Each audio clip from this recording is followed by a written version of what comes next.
ኢትዮጵያ የሚለው ስያሜ ከየት ተገኘ?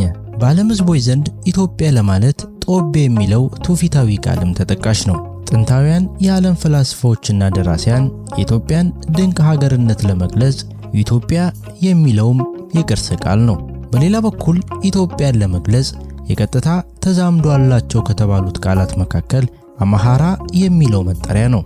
አማሃራ የሚለው ቃል መልእክትና ትርጉም ባለው ምክንያት በኢትዮጵያ ምድር ለሚኖረው ለአብዛኛው የአገሪቱ ነባር ሕዝብ የተሰጠ ትውፊታዊ ስያሜ ነው። ይህ እንዴት የእውነተኛ ኢትዮጵያውያንን ማንነት የሚገልጽ ስያሜ ሆነ? ብዙዎች ያላወቁትስ ሚስጥር ምን ይሆን? ከዚህ ጀርባ ያሉ በርካታ የታሪክና የሃይማኖት ፍቺና ትንታኔን በዛሬው መርሃ ግብራችን ወደ እናንተ እናደርሳለን። የተወደዳችሁ የመርሃ ግብራችን ተከታታዮች፣ ይህ ዝግጅት ለሌሎች ኢትዮጵያውያን እንዲደርስ ላይክና ሼር ማድረጋችሁን አትዘንጉ። ለቻናላችንም አዲስ የሆናችሁ ሰብስክራይብ በማድረግ ይቀላቀሉ። መልካም ቆይታ። ረጅም ዕድሜ ባለውና ሕያው በሆነው በኢትዮጵያ ትውፊት ሕልውናን አግኝተው እውን ሆነውና በሰውነት ጎልተው የሚታዩ በቅዱሳን መጻሕፍት ውስጥ በክብር ተመዝግበው የሚነበቡ እግዚአብሔር አምላክ ከፍጥረት መጀመሪያ አንስቶ ከሰው ልጆች ጋር የተካሄዳቸው 7 ኪዳናት ይገኛሉ። እነዚህም ኪዳናት የመጀመሪያው በአዳምና ሔዋን ሥርዓተ ጋብቻ ምልክትነት የሚታወቀው ኪዳነ አዳም ነው። ሁለተኛው በቀስተ ደመና ምልክትነት የሚታወቀው ኪዳነ ኖህ ነው። ሶስተኛው በህብስትና ጽዋ ቁርባን ምልክትነት የሚታወቀው ኪዳነ መልከጼዴቅ። አራተኛው በግርዛት ምልክትነት የሚታወቀው ኪዳነ አብርሃም። አምስተኛው በጽላትና ታቦት ምልክትነት የሚታወቀው ኪዳነ ሙሴ ነው። ስድስተኛው በዘውድ ምልክትነት የሚታወቀው ኪዳነ ዳዊት የተባሉ ሲሆኑ ከላይ የተጠቀሱት የቀደሙት 6ቱ ኪዳናት ታድሰው የተዋሃዱበትና ለዘላለም ጸንቶ የሚኖሩበት 7ኛውና የመጨረሻው ደግሞ ኢየሱስ ክርስቶስ ከድንግል ማርያም ተወልዶ በተሰቀለበት ሥጋውና ባፈሰሰው ደሙ ምልክትነት የተገለጸውና የሚታወቀው ኪዳነ ምሕረት የተባለው አዲስ ኪዳን ነው። እነዚህ ኪዳናት የየቅል መታወቂያቸው ከላይ እንደሰፈረው እውን በሆኑ የተለያዩ ምልክቶች የተገለጸ ሲሆን በሰውነት ገዝፈው የታዩት ደግሞ ለፈጣሪያቸው ባላቸው እውነተኛ ፍቅር እርሱም አምላካቸውን ባስደሰቱ ትሑታን ግለሰቦች ሕያው አካል ላይ ነው። እኚህ ግለሰቦች በአካላዊና በመንፈሳዊ አቅጣጫ በተለያዩ መልኮች የመጡባቸውን ታላላቅ ፈተናዎች ብቻቸውን ተቋቁመው በማሸነፍ በተጎናጸፉት የድል አክሊል ከሰው ልጆች መካከል ብርቅ ሆነው ሊታዩና ከፈጣሪያቸው ከእግዚአብሔር ጋር የየራሳቸው ኪዳን በነፍስ ወከፍ ሊካሄዱ የቻሉ ገድለኞች ለመሆን በቅተዋል። እያንዳንዳቸውም የሰውን ዘር በመወከል የመለኮታዊው ልዩ ቃል ኪዳን ተዋዋይ ሆነው ለመመረጥ በፊቱ ሞገስ በእውኑ ከማግኘታቸው አስቀድሞ ለእርሱ ለእግዚአብሔር ያላቸው ፍቅር እውነተኛ መሆኑ ሊረጋገጥ ስለሚገባ እኚህ ፈተናዎች እሳት ሆነው ሊያጠሯቸው በየግላቸው ላይ ነደውባቸዋል። ከላይ የተዘረዘሩት 7ቱ ቅዱሳን ኪዳናት የኢትዮጵያንና የኢትዮጵያውያንን ሕልውና ሕይወትና ማንነት ያስገኙ 7ቱ ባህሪያት ናቸው። በሌላ አገላለጽ ኢትዮጵያ ወይም ኢትዮጵያዊ ማለት እኚህ 7ቱ ኪዳናት ናቸው። አሁን እኚህ 7ቱ ኪዳናት ኢትዮጵያ ወይም ኢትዮጵያዊ ማለት ናቸው።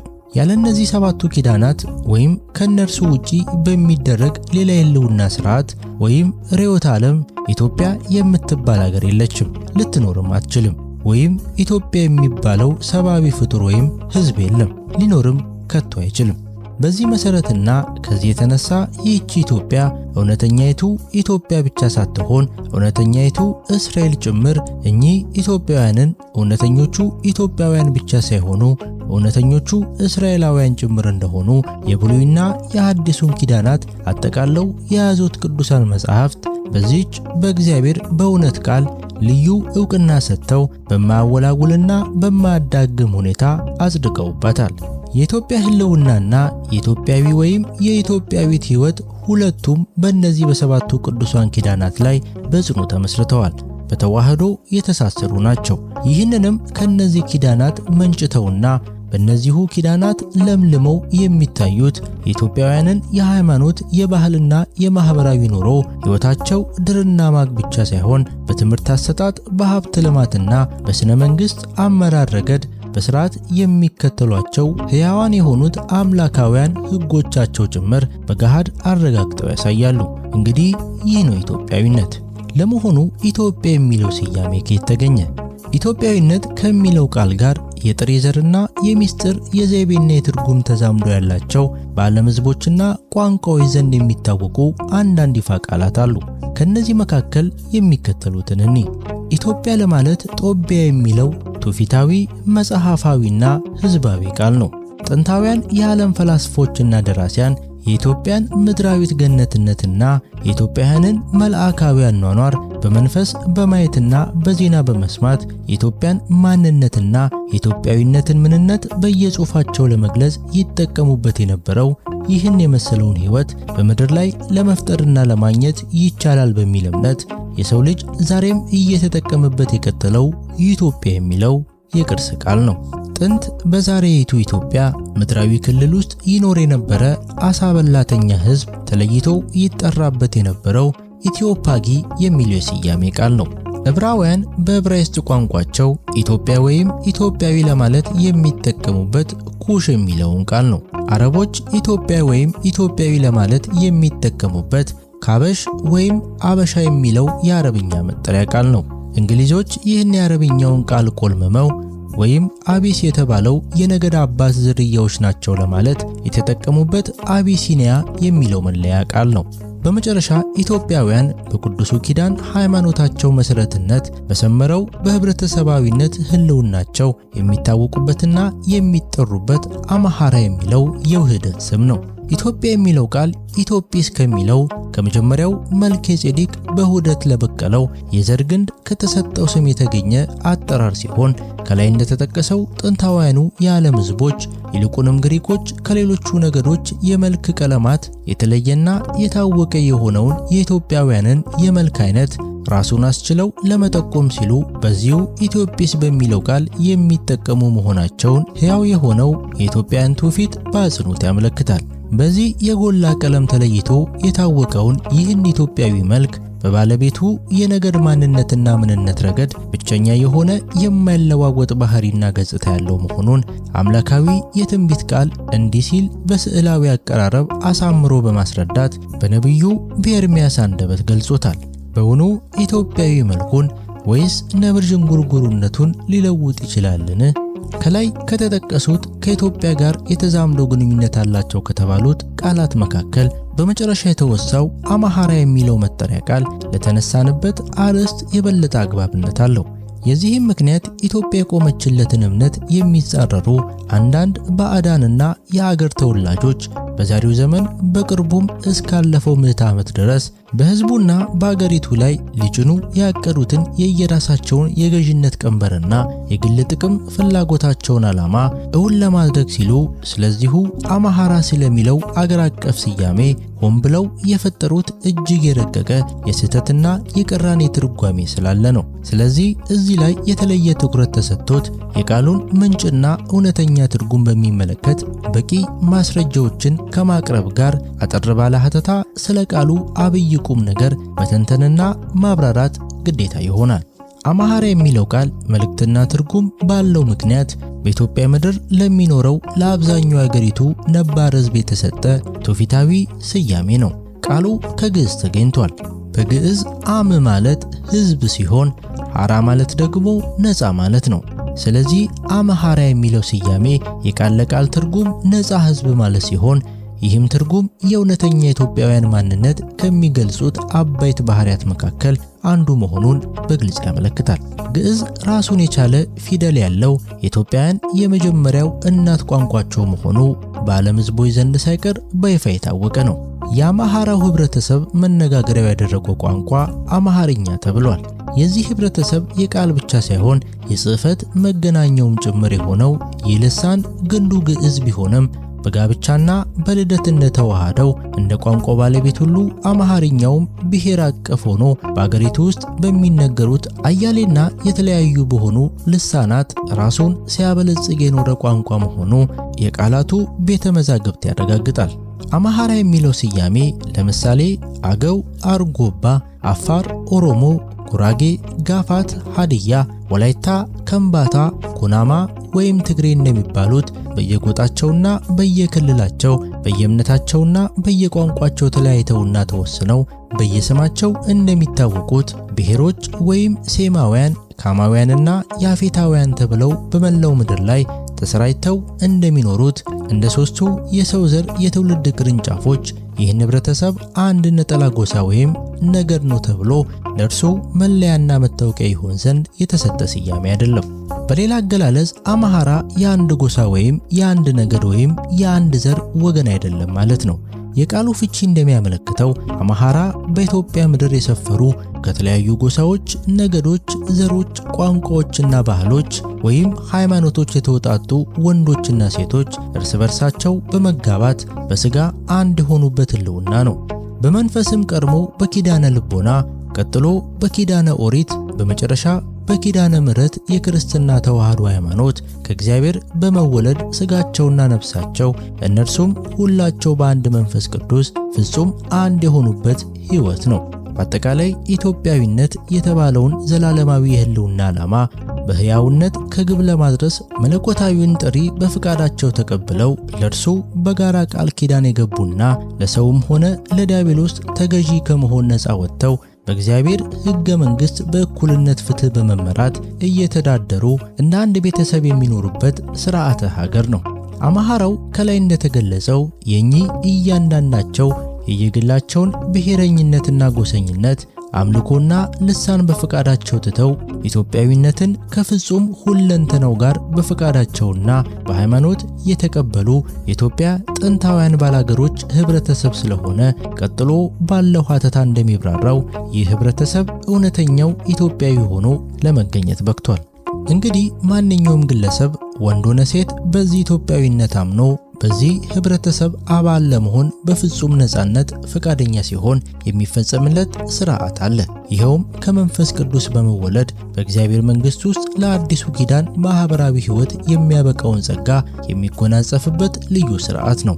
እርሱም በሃይማኖት ዕውቀት፣ በእውነተኛ ንስሐ፣ በክርስትና ጥምቀትና በቅዱስ ቁርባን ሚስጥራት ይፈጸማል። ለዚህ ግለሰብ ይህ ሥርዓት እንደተፈጸመለት ወዲያው ያ ግለሰብ አማሃራ ሆነ ይባላል። ክርስቲያን ሆነ ወይም ኢትዮጵያዊ ሆነ ማለት ነው።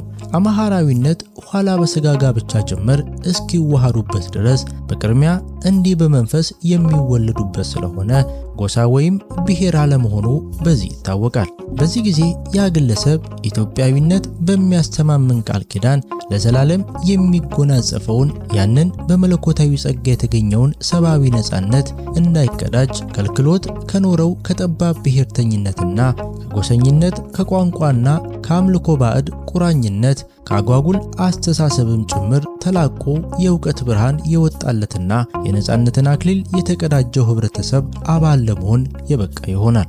ይህ አማሃራ የመሆን ምስጢር ኢትዮጵያዊ ከመሆን ጋር የሚመሳሰልና እንደ ኢትዮጵያዊነት ሁሉ ያልተቋረጠ ትንግርታዊ ሂደት ያለው ሆኖ ኖሯል።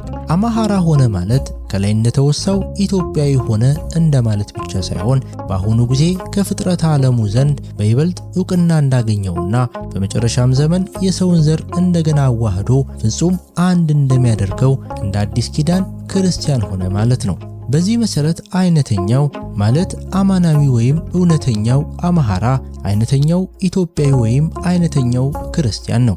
በዚህ መሰረት አይነተኛው ማለት አማናዊ ወይም እውነተኛው አማሃራ፣ አይነተኛው ኢትዮጵያዊ ወይም አይነተኛው ክርስቲያን ነው። አይነተኛው ኢትዮጵያዊ ወይም አይነተኛው ክርስቲያንም አይነተኛው አማሃራ ነው። እንዲህ ከሆነ እነዚህ ሶስት ስያሜዎች ማለትም አማሃራነት፣ ኢትዮጵያዊነትና ክርስቲያናዊነት በሚስጥርና በትርጓሜ ይዘታቸው አንዱ ሌላውን ሊተካ የሚችል የተመሳሳይነትና የተወራራሽነት ባህሪ ያላቸው ቃላት መሆናቸው በግልጽ ያረጋግጣል። ለዛሬው ኢትዮጵያዊ ትውልድ የዘር ግንድ የሆነው የጥንቱ የአማሃራ ህብረተሰብ የኢትዮጵያ ነባር ባላገሮች ከሆኑት ህድጣን ቁጥራቸው አናሳ የሆነና ብዙሃን ቁጥራቸው በርካታ የሆኑ ብሔረሰቦች ተወጣጥተውና ተዋህዶ የተገኘ መሆኑ ከላይ ተመልክቷል። የዚህ ጥንታዊ ህብረተሰብ አባሎች የሆኑት እኒያ አባቶችና እናቶች ለቅዱሱ ኪዳን አምላክ ለልዑል እግዚአብሔር ፍቃድ ራሳቸውን በሃይማኖት በማስገዛት ዘላለማዊን በረከትና ጸጋ ለልጅ ልጆቻቸው እንደሚያቀዳጅ የተማመኑበትን የኢትዮጵያዊነትን መሰረት በበለጠ አጽንተው ለመቀጠል በስምምነት የሰጡት ውሳኔና ውሳኔውን በሥራ ላይ በማዋል የፈጸሙት ገድል ለዚህ ግዳጃቸው ከከፈሉት መስዋዕትነት ጋር እጅግ ብልሆች፣ አርቆ አስተዋዮችና ቆራጦች ለመሆናቸው በቂ ማስረጃ ሆኖላቸዋል። አሁን የአማራው ህብረተሰብ ከአዳምና ሔዋን ተነስቶ በወንድሙ በቃየል የተገደለው የልጃቸው የአቤል ምትክ በሆነው በእሴት ከዚያ በኖህና በልጆቹ በሴም በካምና በያፌት ነገሮቹ ሂደት በተገኘው በመልከጼዴቅ አማካኝነት ሲወርድ ሲዋረድ የቀጠለው የቅዱሱ ኪዳን ዘር እንደመሆኑ የዚህ ህብረተሰብ ጥንታውያን አባቶችና እናቶች በሥጋ ለወለዷቸው ወንዶችና ሴቶች ልጆቻቸው በመንፈስ ቅዱስ የእግዚአብሔር ልጆች የመሆናቸው ክብር በውርስ እንዲረከቡ በማድረግ በኢየሱስ ክርስቶስና በድንግል ማርያም ከፍጹምነት ለደረሰው ለቅዱሱ ኪዳን ህዝብነት አብቅተዋቸዋል። እስኪ ዛሬ የትኛው ኢትዮጵያዊ ነው ወይም ከላይ በጥቂቱ የተወሱትን ከየራሳቸው ጠባብ ብሔርተኝነት ጋር ተቆራኝተው በሚገኙት ጎሳዎች ውስጥ አባል ከሆነው ግለሰብ መካከል እንኳን ሳይቀር የትኛው ነው እንኳን እስከ አንድ ነጠላ ጎሳ ይቅርና ከሁለት ወይም ከሶስት ጎሳዎች ብቻ የተወለድኩ ነኝ በማለት በሙሉ አፉ ደፍሮ ሊናገር የሚችል? ማንም ሊኖር ከቶ አይችልም። ምክንያቱም ያ ኢትዮጵያዊ ወይም የጎሳ አባል ወንድ ሆነ ሴት በወላጆቹ የትውልድ ግንድ በኩል በጥቂቱ ወደ ኋላ ሄድ ብሎ የአያቶቹና የቅድመ አያቶቹን የምንዝላቶቹን የዘር ሐረግ ቢስብ ራሱን የህብረ ብሔር ፍሬ ማለት አያሌ ጎሳዎች የተዋሃዱበት ቅይጥ ፍጡር ሆኖ ያገኘዋል። አማራ ወይም ኢትዮጵያዊ ከሚያሳዩት አበይት ባህሪያት መካከል ደግሞ ይህ የህብረ ብሔር ፍሬነት አንዱ አይነተኛው ባህሪ መሆኑን በትኩረት መመልከት ነው። የዚህ እውነታ አማናዊነትና እርግጠኝነት በአሁኑ ጊዜ በኢትዮጵያ ምድር እንዲሁም በሀገር ውስጥ በሚኖሩትና በውጭ አህጉር ተበትነው በሚገኙት ኢትዮጵያውያንና ኢትዮጵያውያን ዘንድ ሰፍኖ በሚታየው ሁኔታ ጎልቶና ገዝፎ ይታያል። ይኸውም አይነተኛው ወይም እውነተኛው የአማራ ህብረተሰብ ኢትዮጵያ በእግዚአብሔር መንግስትነት ስር ተዋህዳ የኖረች የማትከፋፈል አንዲት አካል መሆኗን በማመን በጎሳ ወይም በዘር መለያየትን የሚቃወም በመሆኑ ነው። እንዲያውም ኢትዮጵያዊነት ከዚህ የበለጠ የመጠቀና የጠለቀ የሰፋን ባህሪ አለው። ይኸውም ለኢትዮጵያ እንዲሁም ላለፉትና ለዛሬዎቹ ለወደፊቶቹ ኢትዮጵያውያንና ኢትዮጵያውያት ብቻ ተለይቶና ተወስኖ እየተሰጠ ያለና የሚሰጥም አለመሆኑ ነው። ነገር ግን በዘመነ ሐዲስ ኪዳን ሞክሼው ወይም መሰሉ እንደመሆኑ እንደ ክርስቲያናዊነት ሁሉ የሰው ዘር በመላ ተጠቃሎና በመለኮታዊው መንግስት ስር ተዋህዶ አንድ እንዲሆንበት እግዚአብሔር አምላክ ለፍጥረት ዓለሙ ደህንነትና መልካም ሕይወት ተዘጋጅቶ የዘረጋው ዘላለማዊ ዕቅድ ነው እንጂ ይህም በምድር ላይ ላለው ለሰው ልጆች ችግር ሁሉ የመጨረሻ መፍትሄ እንደሚሆን ይታመናል። ከዚህ የተነሳ በአንድ ወገን መላው አማራ በሚል ስያሜ የተቋቋመው ድርጅት በውስጡ አማራ ከሚያሰኘው ከቅዱሱ ኪዳን ተዋህዶ ሃይማኖት ውጪ የሆኑትን ግለሰቦች ጭምር በአባልነት አጠቃሎ እንዲይዝ በማድረግ በሌላው ወገን ደግሞ በአገር አቀፍ ደረጃ የአማራ ክልል በሚል ዕቅድ የተጀመረውን የመከፋፈል ዓላማ ከግብ ለማድረስ በመሞከር የሚፈጸመው ድርጊት በየመልኩ ሊወገዝ ይገባዋል። ምክንያቱም ይህ በሁለቱም ወገኖች የሚፈጸመው ድርጊት አማራን ከመሰረታዊው የኢትዮጵያዊነት ባህሪ አውጥተው እንደ ጎሳ ለማስቆጠር የኢትዮጵያ የደም ጠላቶች በሚያውጠነጥኑት ሴራና በሚያካሄዱት ዘመቻ ውስጥ ተባባሪ ደጋፊና መሳሪያ መሆኑን በግልጽ አረጋግጦ የሚያሳይ የክህደት የአመፅ ተግባር በመሆኑ ነው። ስለዚህ አማራ ኢትዮጵያዊነትን ሕያው ለማድረግ ለመጠበቅና ለማስፋፋት ቃል ኪዳን የገባ ክርስቲያን ማለት ስለሆነ ከላይ የተመለከትነውን በድርጅቱም ሆነ በብሔራዊ ደረጃ የሚታየውን የተዛባ አሰራር ጉዳዩ የሚመለከታቸው ወገኖች ሁሉ በብርቱ አስበውበት ራሳቸውን በንስሐ ድርጊታቸውን በእውነተኛ ኢትዮጵያዊነት ማስተካከልና ማብቃት ይኖርባቸዋል። የተወደዳችሁ ለዛሬ ወደ እናንተ ያዘጋጀንላችሁ መርሃ ግብር እዚህ ላይ ያበቃን። ከዝግጅታችን ያገኛችሁትን ቁም ነገሮች ለሌሎች ሰዎች እንዲደርስ ላይክ እና ሼር ያድርጉ። ለዚህ ቻናል አዲስ የሆናችሁ ሰብስክራይብ በማድረግ ይቀላቀሉን። በቀጣይ በሌሎች መርሃ ግብሮች እንመለሳለን። ቸር ጊዜ፣ ሰላም ያገናኘን።